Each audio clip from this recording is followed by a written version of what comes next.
ဇလန်းဟာအသက်19နှစ်အရွယ်မိန်းကလေးတစ်ယောက်ဖြစ်တဲ့ယွန်းရန်နဲ့စတင်ပါတယ်။ယွန်းဟာနားမကြားစကားမပြောနိုင်တဲ့အမေနဲ့အတူငယ်ငယ်လေးကတည်းကဘဝကိုအားကိုးပြီးနေထိုင်လာခဲ့သူပါ။ယွန်းရဲ့အဖေကတော့နှစ်များစွာအရင်ကတည်းကနာမကျန်းဖြစ်ပြီးတည်ဆုံသွားခဲ့ပါတယ်။အဖေဆုံးသွားပြီးနောက်မိသားစုဆိုတာအမေနဲ့သမီးနှစ်ယောက်တည်းပဲကျန်ခဲ့ပါတယ်။ငွေကြေးအခြေအနေကမကောင်းပါဘူး။ဒါပေမဲ့သူတို့နှစ်ယောက်ရဲ့ဘဝကချမ်းသာမနေတော့လဲအပြုံးမပြောက်ခဲ့ပါဘူး။ယွန်းဟာအမေကိုစကားပြောနိုင်အောင်နေတိုင်းစူးစမ်းသင်ပေးနေပါတယ်။အမေတယောက်တည်းအပြင်သွားရင်လူတွေနဲ့ဆက်သွယ်နိုင်စေချင်လို့ပါလူတွေရှိမှအမေထင်သေးခံရမှာကိုယွန်းမမြင်ချင်ပါဘူးအမေကမုတ်ဆန်ပြုတ်ကိုအရန်ကြိုက်ပါတယ်ဒါကြောင့်ယွန်းကကျောင်းကပြန်လာတိုင်းငွေမလောက်နဲ့ပဲအမေအတွက်မုတ်ဆန်ပြုတ်အမြဲယူလာပေးတတ်ပါတယ်ယွန်းကတော့ခေါမစ်ပန်းတွေကိုအရန်ကြိုက်ပါတယ်အမေကလမ်းဘေးမှာလေကွင်းဘေးမှာတွေးသမျှခေါမစ်ပန်းတွေကိုခူးပြီးယွန်းကိုပေးတတ်ပါတယ်ယွန်းကတခါတရံပန်းကူးတာကိုရက်ခိုင်းပါတယ်ပန်းတွေလည်းနာတတ်တယ်လို့ယွန်းယုံကြည်လို့ပါအသေးမွားရာလေးတွေထဲမှာပဲသူတို့နှစ်ယောက်ပျော်ရွှင်မှုကိုရှာတွေ့နေကြတာပါဘဝကိုဆက်လက်ရှင်သန်ဖို့အမေနဲ့သမီးနှစ်ယောက်လုံးအလုပ်လုပ်ရပါတယ်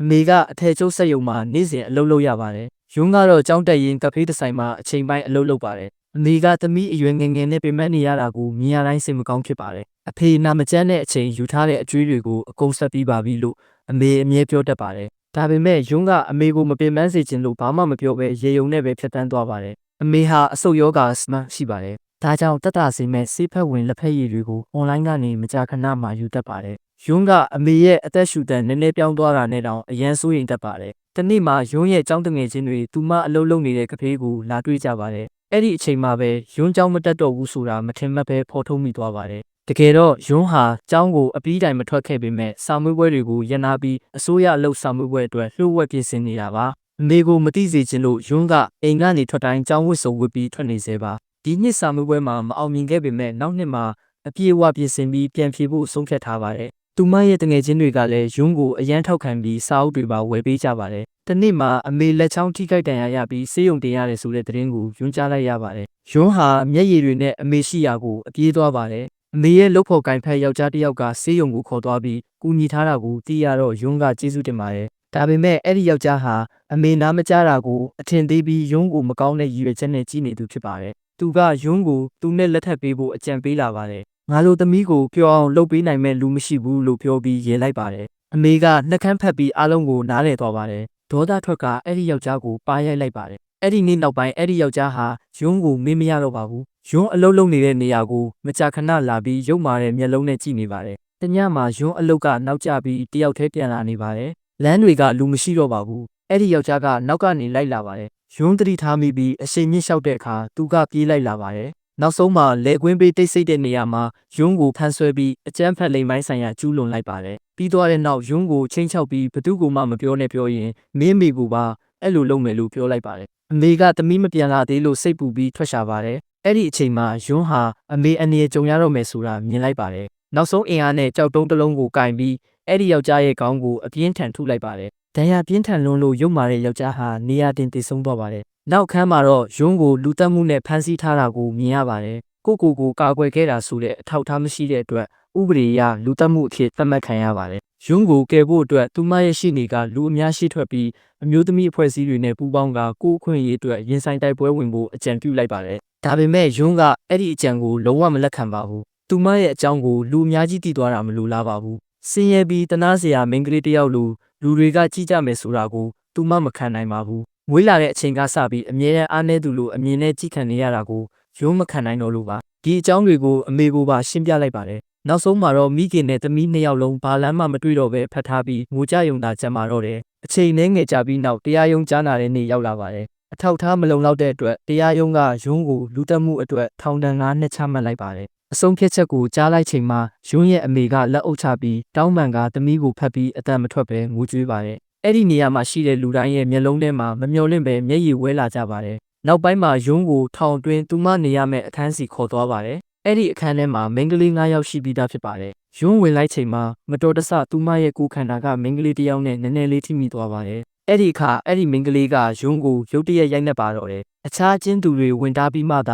အခြေအနေကရက်သွားပါတယ်။အဲ့ဒီညလုံးယွန်းဟာအမေကိုစဉ်းစားပြီးတိတ်လေးငိုနေပါတယ်။ဒါဟာသူမဘဝမှာပထမဆုံးအချိန်အမေနဲ့ခွဲနေရတဲ့ညပါ။မနေ့ရောက်တော့အားလုံးအတူတူအစာစားကြပါတယ်။ယွန်းထင်ထားသလိုအချင်းသူတွေအားလုံးစိုးဝါနေတာမဟုတ်ပါဘူး။တယောက်ချင်းစီမှာကိုတဲဆောင်လာရတဲ့နာကျင်တဲ့ဇလန်းတွေရှိနေကြပါတယ် အဲ့ဒီအထဲမှာအထူးကွဲပြားနေတဲ့မိန်းကလေးတစ်ယောက်ရှိပါတယ်သူမကအခြားသူတွေနဲ့မတူပဲပန်းရောင်ဝတ်စုံကိုဝတ်ထားပါတယ်ယွန်းမေးလိုက်တော့သူမကပြုံးပြီးကျမကဒီထောင်ထဲမှာအကောင်းဆုံးအကျဉ်းသူပါလို့ပြောပါတယ်အဲ့ဒီအခန်းထဲမှာလူတိုင်းအမကြီးလို့ခေါ်ကြတဲ့စွန်ကျဲစန်းကျဲဆိုတဲ့အကျဉ်းသူအကြီးတစ်ယောက်လည်းရှိပါတယ်ယွန်းမစားပဲတိတ်တိတ်ထိုင်နေတာကိုမြင်တော့စွန်ကျဲကနူးညံ့စွာအချိန်ကြာလာရင်အရာအလုံးကိုလိုက်ရောညီထွေဖြစ်သွားမယ်လို့ပြောပါတယ်မစားရင်အလုပ်လုပ်ဖို့အင်အားမရှိဘူးလို့လည်းတတိပေးပါတယ်ထောင်ထဲမှာလုပ်တဲ့အလုပ်တွေအတွက်လစာရတယ်ဆိုတာကိုယွန်းသိလာပါတယ်လစာအများဆုံးရတဲ့အလုပ်ကပြုပြင်ရေးအလုပ်ဖြစ်လို့ခက်ခဲပေမဲ့ယွန်းကအဲ့ဒီအလုပ်ကိုရွေးလိုက်ပါတယ်အလုပ်လုပ်နေချိန်ယွန်းဟာအသက်ငယ်ပြီးလှနေတဲ့အတွက်အကျဉ်းသူတစ်ယောက်ကမျက်စိမလွှဲပဲကြည့်နေပါတယ်ထောင်ဝန်ထမ်းက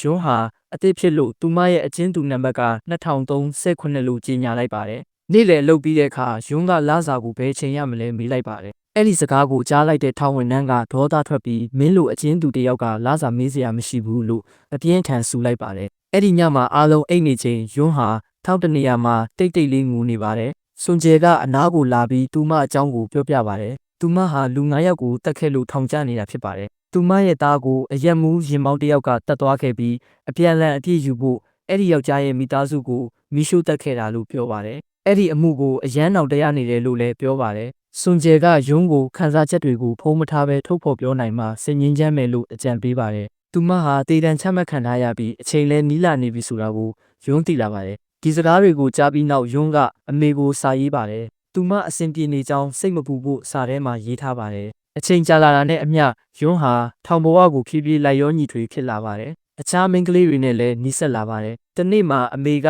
ယွန်းကိုတွေ့ဖို့လာပြီးသူမကြိုက်တဲ့အစားအစာတွေယူလာပါတယ်ဒါပေမဲ့ထောင်စီးမြင့်အရာအပြင်စာမဝင်ရဘူးလို့တားမြစ်လိုက်ပါတယ်အမေနဲ့သမီးနှစ်ယောက်လုံးစကားမပြောနိုင်ပေမဲ့မျက်ရည်နဲ့မျက်လုံးချင်းဆက်သွယ်နေကြပါတယ်အမည်မသိရုပ်မာတဲ့ယောက်ျားတစ်ယောက်ရဲ့ဆန္ဒကြောင့်ပျော်ရွှင်တဲ့မိသားစုတစ်ခုပျက်စီးသွားခဲ့ရပါတယ်နောက်နေ့မှာယွန်းနေမကောင်းဖြစ်ပြီးဆရာဝန်စစ်ဆေးတဲ့အခါကိုဝင်ရှိနေတယ်ဆိုတာသိလိုက်ရပါတယ်ဒီသတင်းကယွန်းရဲ့နှလုံးသားကိုပြင်းပြင်းထန်ထန်ထိခိုက်စေပါတယ်သူမဘဝကိုဖျက်ဆီးခဲ့တဲ့လူရဲ့ကလေးကိုကိုယ်ထဲမှာတည်ဆောင်နေရတာပါကိုဝင်ရှိနေတယ်ဆိုတာသိပြီးနောက်ယွန်းရဲ့စိတ်ကလုံးဝပြိုကွဲသွားပါတယ်အတိတ်ကကြောက်မက်ဖွယ်အဖြစ်အပျက်ကိုမေးဖို့စူးစမ်းနေရတဲ့အချိန်မှာဘဝကသူမကိုအဲ့ဒီနာကျင်မှုစီကိုထပ်ပြီးပြန်ဆွဲခေါ်သွားလိုက်တာပါသူမရဲ့ဘဝကိုဖျက်ဆီးခဲ့တဲ့လူရဲ့ကလေးကိုကိုယ်ထဲမှာတည်ဆောင်နေရတယ်ဆိုတာကိုယွန်းလုံးဝလက်မခံနိုင်ပါဘူးထောင်ကနေထွက်ပြေးပြီးအမေကိုဖတ်ပြီးအမြဲတမ်းအောက်အောင်ငိုခြင်းစိတ်ပဲရှိနေပါတယ်စိတ်မထိန်နိုင်တော့တဲ့ယွန်းကတကားဘက်ကိုပြေးသွားပြီးဖွင့်ဖို့ကြိုးစားကအမေကိုခေါ်ပြီးအော်ငိုနေပါတယ်ဒါကိုမြင်လိုက်တဲ့ရဲတွေကချက်ချင်းတားဆီးလိုက်ပြီးယွန်းကိုမှောင်မိုက်တဲ့အခန်းထဲမှာတောက်ခတ်ထားလိုက်ပါတယ်နောက်ပိုင်းမှာယွန်းကိုဝင်ရှိနေတဲ့ဆိုတာကိုအခန်းဖော်တွေတီးသွားကြပါတယ်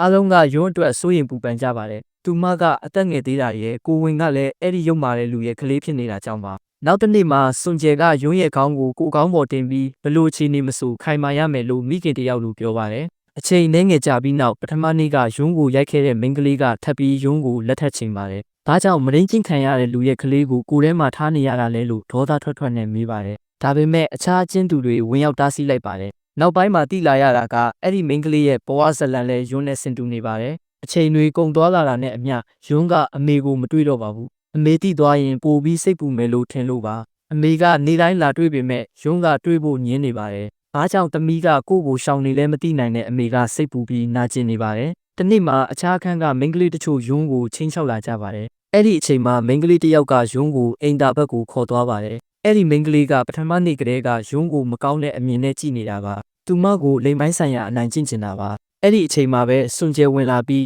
အဲ့ဒီမိန်းကလေးရဲ့စပင်းကိုဆွဲကချင်းချောက်လိုက်ပါတယ်ဒီမှာနောက်ထပ်လူတစ်ယောက်ကိုတတ်လိုက်ရင်တော့ငါအတွက်အပြစ်ကသေးတယ်မဲ့ဖြစ်မယ်လို့ပြောပါတယ်အဲ့ဒီနေ့နောက်ပိုင်းမှာအားလုံးကယွန်းကိုကြောက်လို့အဝေးကနေပဲနေရပါတယ်ကိုဝင်ကြီးလာတာနဲ့အမျှယွန်းကစိတ်ပိုင်းဆိုင်ရာကိုမခံနိုင်တော့ပါဘူးတနေ့မှာဖန်လုံးနဲ့ကိုဝင်ကိုထိခိုက်စေဖို့ကြိုးစားပါတယ်ဒါကိုမြင်လိုက်တဲ့ဒေါသကြီးမိန်းကလေးကအော်ဟစ်ပြီးတားလိုက်ပါတယ်မိမိကိုမတတ်နဲ့ငါမင်းကိုတတိပေးပြီးသားလို့ပြောပါတယ်အားလုံးစုပေါင်းပြီးယွန်းကိုသတင်းမီဒီယာကိုအကူအညီတောင်းဖို့အကြံပေးကြပါတယ်အသက်ငယ်ငယ်နဲ့ထောင်ထဲမှာ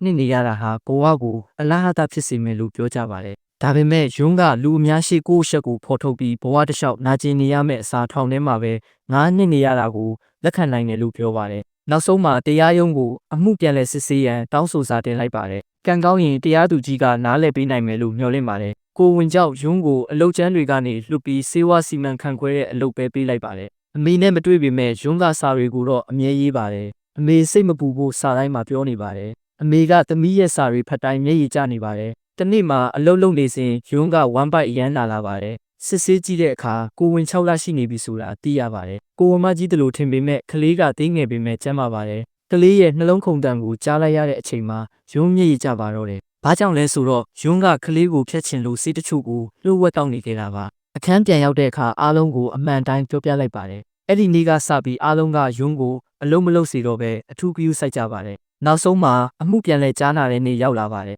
တရားသူကြီးကယွန်းကိုနောက်ဆုံးပြောချင်တဲ့စကားပြောခွင့်ပေးပါတယ်ယွန်းကလူကိုတတ်ခဲ့တာကျမပါလို့ပြောပါတယ်ယုံကြည်ကြမလားမယုံကြည်ကြမလားမသိပေမဲ့အဲ့ဒီလူကကျမကိုဘာလုပ်ခဲ့တယ်ဆိုတာကိုကျမကိုယ်တိုင်သိပါတယ်လို့ပြောပါတယ်သူမက9နှစ်10နှစ်ဘလောက်ပဲထောင်ချခံရပါစေလက်ခံနိုင်တယ်လို့ပြောပါတယ်တစ်ချက်သေးတာတောင်းဆိုတာကအမေကိုစောင့်ရှောက်ပေးဖို့ဖြစ်ပါတယ်စကားပြီးတဲ့အချိန်မှာယွန်းကလူအများရှေ့မှာငိုချလိုက်ပါတယ်အားလုံးကိုကြားပြီးနောက်တရားသူကြီးကရခင်ထောင်ဒဏ်9နှစ်ကိုပယ်ဖျက်ပြီးထောင်ဒဏ်1နှစ်သာချမှတ်လိုက်ပါတယ်ဆုံးဖြတ်ချက်ကိုကြားလိုက်တဲ့အချိန်မှာအခန်းထဲရှိလူတိုင်းရဲ့မျက်နှာပေါ်မှာအပြုံးပေါ်လာပါတယ်အချိန်တွေကုန်လာတာနဲ့အမျှယွန်းရဲ့ဝမ်းပိုက်ကြီးလာပြီးအားလုံးကမိခင်တယောက်လိုဂရုစိုက်လာကြပါတယ်တနေ့မှာယွန်းကခေါင်းမပန်းကိုအရန်ကြည့်ကျင်တယ်လို့ပြောပါတယ်အမေကအမြဲယူလာပေးခဲ့တာကိုသတိရလို့ပါအဲ့ဒီညမှာအချင်းသူအားလုံးတိတ်တိတ်ထားပြီးအိမ်သားနိုင်ရန်အပြည့်ကိုခါစော်ပန်းပုံတွေဆွဲထားကြပါတယ်မနေ့ရောက်တော့အဲ့ဒီကိုမြင်လိုက်တဲ့ယွန်းကအရန်ပျော်ပြီးစိတ်ထိခိုက်သွားပါတယ်နောက်ပိုင်းမှာအားလုံးကကိုယ့်အဝတ်စားတွေကိုဖျက်ပြီးကလေးအတွက်ခြေအိတ်အဝတ်တွေချုပ်ကြပါတယ်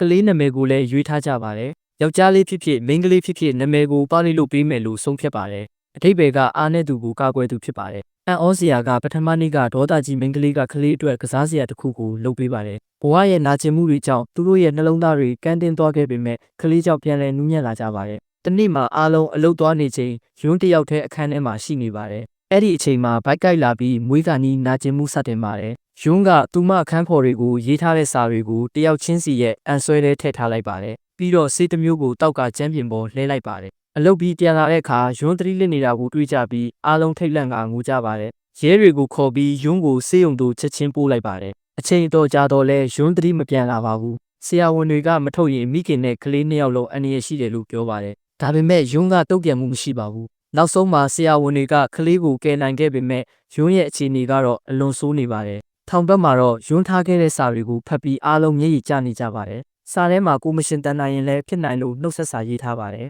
အမေကိုလည်းယွန်းစေးရုံရောက်နေတယ်လို့အကြောင်းကြားလိုက်ပါတယ်အမေအပြေးလွှားလာပြီးမှသတိလစ်နေတဲ့သမီးကိုတွေးလိုက်ရပါတယ်လပေါင်းများစွာကြာပြီးမှအမေတယောက်သမီးကိုပြန်တွေ့ရတာပါဒါပေမဲ့အဲ့ဒီအချိန်ဒီမှာပါအမေကသမီးကိုဖတ်ပြီးအချိန်ကြာကြာငိုနေပါတယ်နောက်ဆုံးအခန်းမှာ Cosmos တန်းတွေနဲ့ပြည့်နေတဲ့လှပတဲ့လယ်ကွင်းထဲမှာကလေးမလေးတယောက်မိသားစုနဲ့အတူပျော်ရွှင်စွာကစားနေပါတယ်သူမဟာယွန်းရဲ့သမီးဖြစ်ပြီးအခြားမိသားစုကမွေးစားထားတာပါနောက်တစ်ခန်းမှာယွန်းရဲ့အမေကအဝတ်စားမီးပူတိုက်နေတာကိုမြင်ရပါတယ်ဘေးမှာတော့အစိုးရအလုပ်အင်တာဗျူးအောင်လက်မှတ်တစ်ခုရှိနေပါတယ်အဲ့ဒီအချိန်မှာတယောက်ကအမေကိုခေါ်လိုက်ပါတယ်အမေကပြန်လှည့်ပြီးနှွေးထွေးစွာပြုံးလိုက်ပါတယ်ဒါပေမဲ့ခေါ်တဲ့သူကယွန်းလားဒါမှမဟုတ်သမီးကိုဆုံးရှုံးထားတဲ့အမေရဲ့စိတ်ကူးလားဆိုတာကိုရုပ်ရှင်ကမပြပါဘူး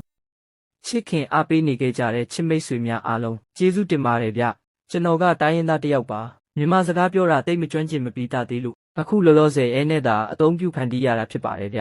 တနေ့ထက်တနေ့ပိုပြီးစူးစမ်းလာတာမို့အတန်ပြောကျွမ်းကျင်ပြီးတလားတဲ့တနေ့ကျရင်ကျွန်တော်အတန်နဲ့ပြန်လာပေးပါမယ်ဗျနောက်လာမယ့်အပုတ်လဲအားပေးကြပါအောင်ကျေးဇူးတင်ပါတယ်ဗျ